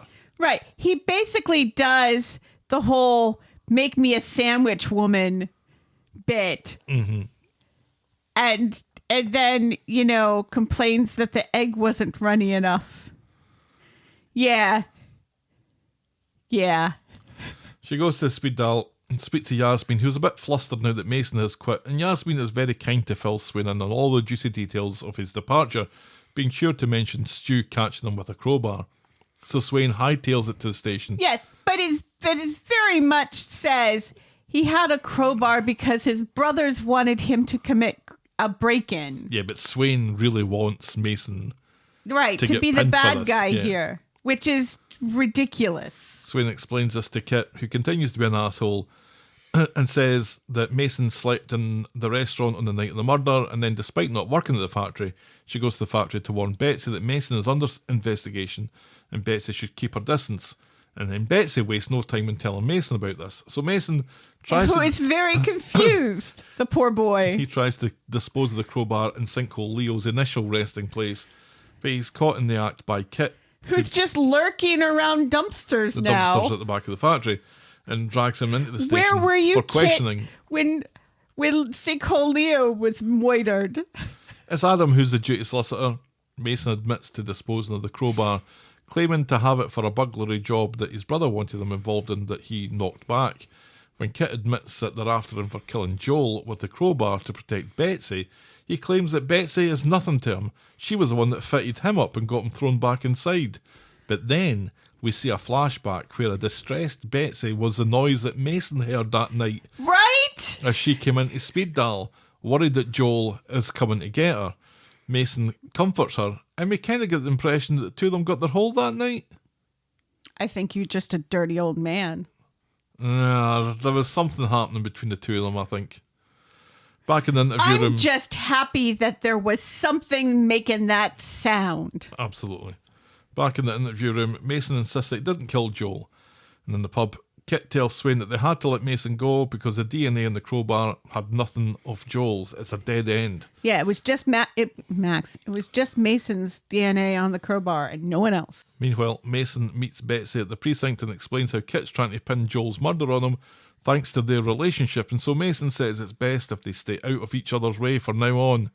And Betsy seems to be quite upset about this. In the pub, Dee Dee and Ronnie are there when Betsy comes in to tear a strip off Swain for grassing Mason up with Kit. That crowbar was for a robbery, she shouts. Betsy rushes off and Swain gives chase. And as Ronnie and Dee chat about it, and she tells him that a crowbar is the suspected murder weapon, Ronnie has a flashback where we see him going through the builder's yard at night and finding a crowbar. Yes, after putting his hands on like 12 other tools. A wrench. A hammer. A ball-peen hammer. Right. Lots of other A things. measuring tape. Before he finally gets to A spirit level. I can see the bubble. a crowbar, like at the end of the table, Yeah. after he's touched every single other instrument on the tool on the table. A tuba. On Friday, all the shops. All the shops. On Friday, Debbie is trying to plan a secret birthday party for Ronnie, who twigs almost immediately about it. As Debbie rushes off to get a cake, Ronnie and Ed bump into Kit and his silent assistant, and they ask for a word in Nina's roles, where Ronnie says he was at home all night in the evening in question. Kit heads off to speak to Dee Dee and Michael, and we don't see any of that conversation, but at the end, Dee Dee sees it as harassment, while Michael was happy to help and tells his sister to cheer the fuck up before Ronnie's birthday party. Right, yes, and also mansplains the law to his lawyer sister. Ronnie comes along with Debbie. Debbie's in Ronnie's car, and she wonders where Noble Street is because it's in the sat-nav as the last place he went. And Noble Street is Joel's flat. Yes. Why was Ronnie there? And we flash back again to see Ronnie in his car with Ed, and Ronnie grabs the crowbar as they get out. Back on the street, Ronnie says it dates back to when he helped Joel flit. Dee Dee doesn't seem to believe it. Debbie does a better job covering her doubts. Meanwhile, it turns out Nick knows racist Kelly to chat to her in the pub about Frankie and her stint on number 8's uncomfortable sofa, but racist Kelly doesn't look like she knows what he's talking about with the uncomfortable sofa thing. Well, which is, I think she just is confused because the sofa was not uncomfortable to her. We saw her sleeping on that sofa. Yeah, it was just a little strange behaviour from racist Kelly. I think we're supposed to think of her as a suspect as well. Right, yes, but we saw her sleeping on that sofa. The and party- also the al dente checks out. The party is at the bistro. Kev and a long-haired Abby are there. Michael pops the champagne. It took me so long to remember why Kevin and Abby would be at Ronnie's birthday. Yes, me too. I was trying to do the mental gymnastics here. When did they? Oh, that's right. Debbie Yep. is Kev's sister. There we go. There we go. Debbie worries that the filth have ruined the atmosphere and chats to Michael about the Joel flit and Ronnie's lack of trunk space. But Michael says, no, we used my car. And this obviously is a blip on Debbie's radar. Yeah. She challenges Ronnie about this over dinner, so Ronnie tells Ed to tell Dee Dee while he tells Debbie. And we see in flashback the two of them breaking into Joel's flat, but it's empty. Ed wants to go home, but Ronnie's determined to get some fucking satisfaction. But in the end, they say they came home empty-handed. Debbie isn't sure she believes it's that simple. He knows how dodgy she is, so why didn't he tell her? Ed's not sure Ronnie went home either when he thinks about it. But Dee Dee has had enough of this on the birthday celebration front, and she heads home in a rush. Ed and Ronnie worry that this is their doing. But at home, Dee Dee's having a panic attack when Ed comes round to check on her just as she's having a flashback. At night, somewhere, Dee Dee has a crowbar and she's about to take it to Joel's car when we see that Joel is inside. The car. Doing the random car things that Joel seems to enjoy doing. Yes, with a light on him. Yeah. Somehow. It's A little courtesy light. right, yeah. But the car's not on. Back at the flat, she tells Ed that she already knew what he and Ronnie had done because she overheard them in the builder's yard, and she was glad in a way that they were going out to defend her. She knows they didn't do anything, but she doesn't mention her involvement. In the pub, Ed and Ronnie fill in Michael, and he can't But not like that. He can't believe that they're both so stupid. Just as Kit walks in and sees them conspiring in the booth. They all agree to keep quiet about all of this. Michael, though, wants a word with Dee Dee, so goes to speak to her. He doesn't know why she's not insisting that they confess to the police. She says that she trusts Ed and Ronnie, and she reminds Michael of what happened to Roy. Right, and also says, did you forget we're black? Right. Have you forgotten this, Michael? Do you remember what happened to the mother of your child? Michael knows someone was looking for Joel, and whoever it was finished the job. And in our final flashback, we see Dee Dee crying as she washes blood off her crowbar and her injured hand. Right. And that's how we end this week's episodes. Yes. I don't think Dee Dee did it. Of course Dee Dee didn't do it. Because... Dee Dee done it? No, Dee Dee didn't do it. No, Diddy did it, but not Dee Dee. Right. Yeah. Dee Dee did do it? No, Diddy did it, not Dee Dee. Okay. Okay. Yeah, because let's not forget the way Dee Dee treated the news that Joel had committed suicide. The way she insisted that that couldn't possibly be Yep. something he would do. Wasn't Joel's MO. And she went out and she found that car. Mm-hmm. If she had done it, if she had murdered him, she would not have done any of that. Right. This does shine some suspicion on D.S. Swain, though, who was very quick to say, oh, yeah, it was a suicide. Bye. Very, very much so, because the night, it wasn't the night after the 27th, I don't think, but there was a little bit of a sign that Swain was favouring her shoulder or her something, side. or her side. Yeah, her side when she came out of Royce. She was achy, and Yeah. she had a little bit of a turn in the car. Yeah. Almost like she'd maybe got injured or something. Yeah. I thought, oh God, what's this? What's wrong with Swain? They're going to give her a medical malady. Right. And this is going to be her welcome to the show, Yeah. Vicky Myers. You've got cancer. Yeah. Well, your character has. Yes. But it looks like maybe they're trying to suggest that, That Swain's Swain a had something to suspect. do with it. Yeah. And I'm also very confused about the timeline of all of this. We've talked about the fact that this couldn't possibly have gone down on the 27th Well, yeah, I'm not sure we can be sure of it. because the suicide phone calls came later, and the money sent to Joel's baby mamas, both of them, was sent later. Although that could have been the murderer, who knows? But remember when we saw Joel in the car making that suicide call to Dee Dee? He had a head injury in the car. Yes, he did. He'd had jam on his head, Yeah, like he'd been hit. right. So that makes me think that possibly Dee Dee hit him in the head, but she didn't hit him hard enough to kill him. It Right. wasn't a child's school project that she hit him in the head with. Right. Thank you, Bridget. Yes. So that makes me think that maybe she thinks that she killed him, but she didn't. And also that this head injury that they have found on the body isn't actually the thing that killed him, unless it happened later after blood loss. This whole see, again- storyline is so convoluted, and it just infuriates me because once again, we have a bad guy not get his comeuppance, not go to jail, but die. And that is a terrible thing to do because then we and the characters do not get the closure that we deserve. Phelan got killed. Yep. Tim's dad fell off the roof. Yep. Stephen got run over by Peter. Yep. Bernie's ex who molested Paul Drowned in the drowned canal. in the canal, possibly dying by suicide. We don't really know what exactly happened there. It's infuriating. They need to stop with the lesbians turning straight women gay, and they need to stop with the killing of bad guys. Both of these things need to stop on this show because they're both infuriating. I think this is more infuriating than the lesbian thing, certainly.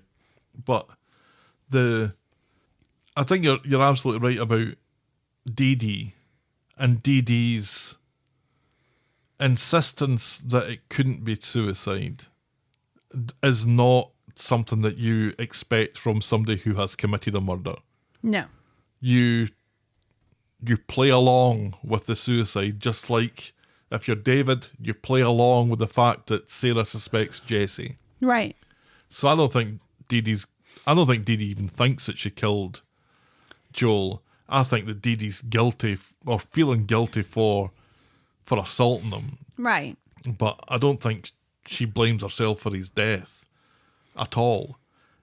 I would swear that he's not dead. Yeah, but apparently Kit's done the dental records and the fingerprints. Right. And apparently... And it's not Kit who's done that, it's been the coroner who's done that. And he's been ID'd by his family. Yes, but his family is dodgy. And the show has said, that's all, folks, from From Joel. Callum, yeah. So... It's infuriating, though. It is infuriating, but it would be bearable if it was being done well, and I don't think it's not been being done well. done well. It's so convoluted. The flashback stuff is dreadful. And everybody owning a crowbar. Everybody has a crowbar. I was shocked that we didn't get a flashback of racist Kelly with a Suddenly crowbar. with a crowbar. When she just pulls her crowbar out from underneath the hospital crib that little Frankie's laying in, saying, "Oh, time to go with my crowbar and do crowbar things." Oprah Winfrey's in the corner saying, "You get a crowbar. And you get a crowbar. Everybody gets a crowbar. Oof, that was a wee bit too much. Tell that to Oprah. I would have no problem whatsoever telling them You would not. that. Is he dead? I think yes. I think we have to say yes. Yes. Who did it? Honestly, I don't want anybody to have done it. And that's the other thing that infuriates me. It infuriates me that we might lose a good character I don't want for, I for don't a want, terrible storyline. I don't want Ronnie to be involved in it. No. I don't want Dee Dee to be involved in it. Nope. Certainly don't want Swain to be involved in it. Nope. I could take racist Kelly. But I don't think she did. And she's No. got an alibi. Yeah. She's the one with the strongest alibi. And also, considering the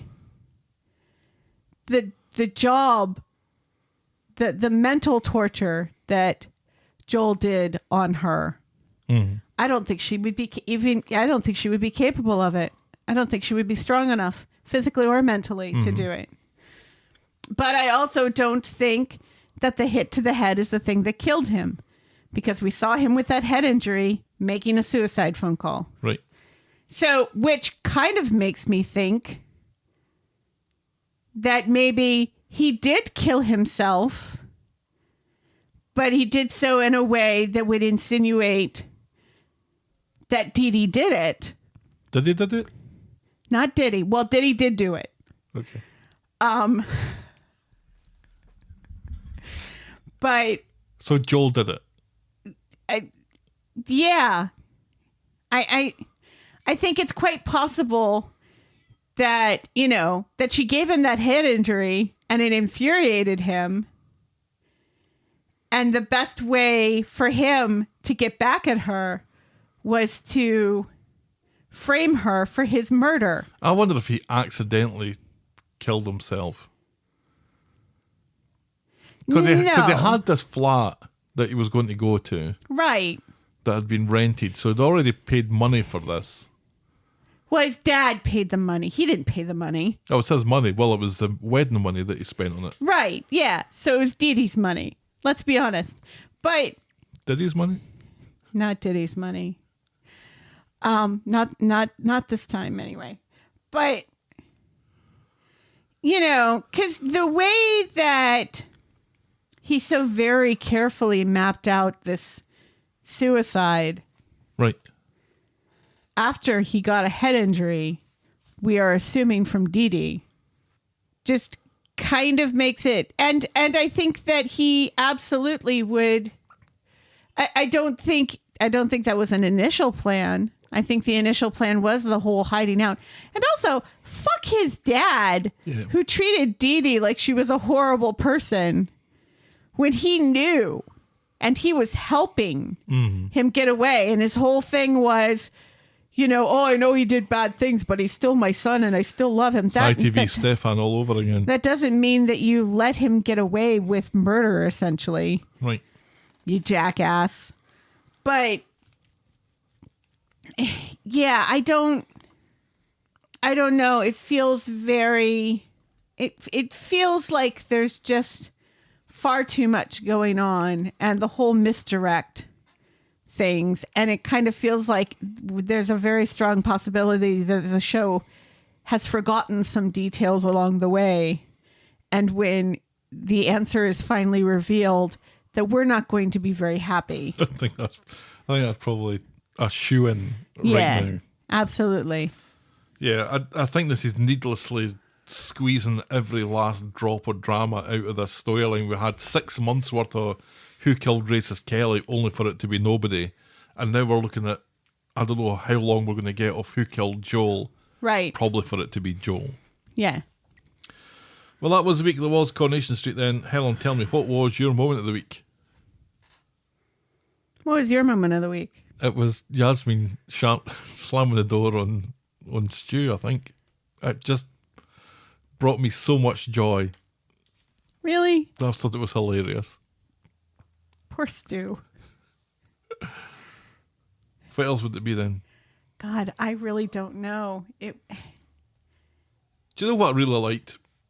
Carla and David hardly ever share scenes together.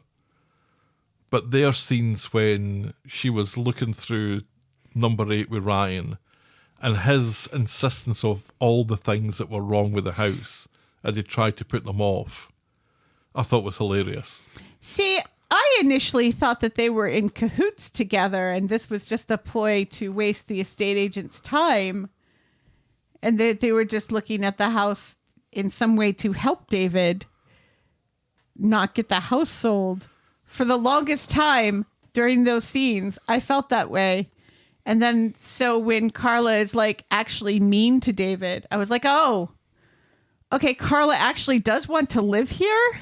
Or for Ryan to live there. Ryan and Bobby. Mm-hmm. Somebody, either way, she wants to get away from them. Right. Or have some space. David was by far the highlight of the week. He was. And what was, I think, a fairly mediocre week. I think David was where I was getting most of my enjoyment out of this week's episode. So I think it's fitting that he gets a moment of the week. Is it the Platts having lunch with Jesse in the pub and trying to get him to admit that he stole money? No. And the way Sarah and David were kind of like elbowing one another while Nick was trying to be the nicest guy in the world. I liked the elbowing. Yeah. And it reminded me that Tina O'Brien and Jack P. Shepherd, who have played these characters for the majority of their lives, yeah, they are essentially siblings now. Yeah. And it's very heartwarming to see them together. Yeah. Yeah. I kind of feel like it's either that or the two of them sitting at the table. I really kind of want to give it to Sarah and David. Fair enough. Yeah. But which bit? Let's give it to the pub scene because then Jesse gets a moment of the week too. And Nick in his one good scene. Fair enough. That's our Moment of the week. Moment of the week. Our boring moment of the week. Is it Chesney begging Dev for more shifts while he mops the floor? Was he mopping the floor in the shop?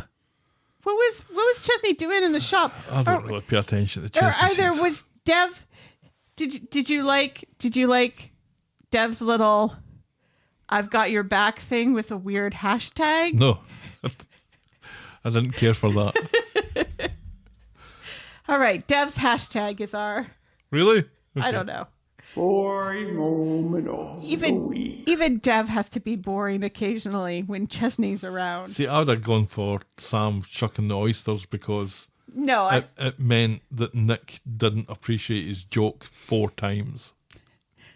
see.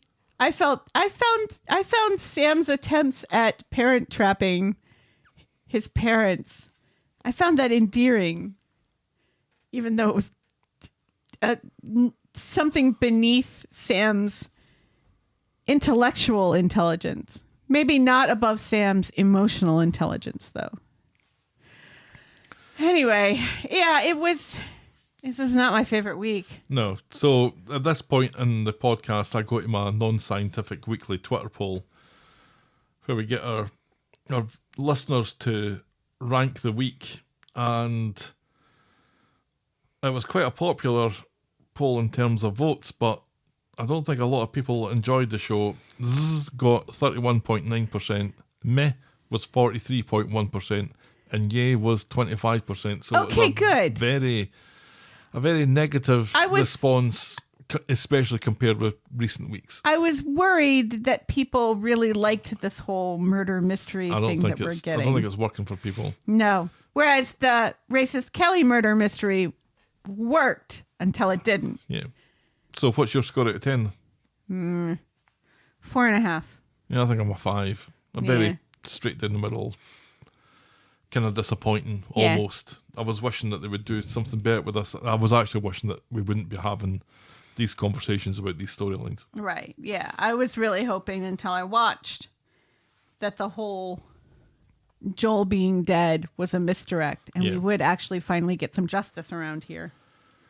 All right, let's wrap this one up. This episode was brought to you with thanks to our friends of the podcast: Daisy, French Helen, Pickles, DT, Trisha, Wendy, Noel, Canadian Helen, Christy, Shandy, English Victoria, Aurora Yvonne, Heather Westerfield, Russell Whiting, Jackie B, Brittany Porter, Lauriana, Tina, and Colin Burt.